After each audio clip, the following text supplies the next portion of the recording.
Today, the leaders of the G20 nations, a group that includes the world's largest economies, are gathering in Washington to seek solutions to the ongoing turmoil in our financial markets.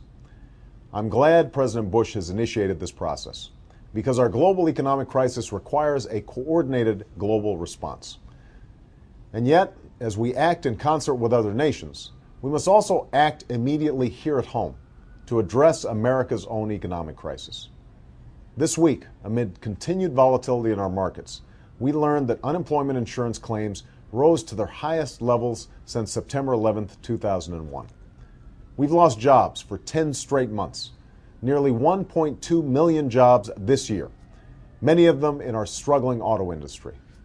And millions of our fellow citizens lie awake each night wondering how they're going to pay their bills, stay in their homes, and save for retirement. Make no mistake, this is the greatest economic challenge of our times. And while the road ahead will be long and the work will be hard, I know that we can steer ourselves out of this crisis. Because here in America, we always rise to the moment, no matter how hard. And I am more hopeful than ever that America will rise once again. But we must act right now. Next week, Congress will meet to address the spreading impact of the economic crisis. I urge them to pass at least a down payment on a rescue plan that will create jobs, relieve the squeeze on families, and help get the economy growing again.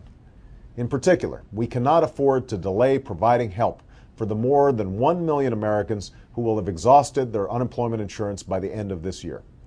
If Congress does not pass an immediate plan that gives the economy the boost it needs, I will make it my first order of business as president. Even as we dig ourselves out of this recession, we must also recognize that out of this economic crisis comes an opportunity to create new jobs, strengthen our middle class, and keep our economy competitive in the 21st century. And that starts with the kinds of long-term investments that we've neglected for too long.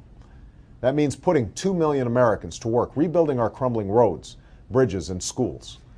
It means investing $150 billion to build an American green energy economy that will create 5 million new jobs while freeing our nation from the tyranny of foreign oil and saving our planet for our children. It means making healthcare affordable for anyone who has it, accessible for anyone who wants it, and reducing costs for small businesses. And it also means giving every child the world-class education they need to compete with any worker anywhere in the world. Doing all this will require not just new policies, but a new spirit of service and sacrifice, where each of us resolves to pitch in and work harder and look after not only ourselves, but each other.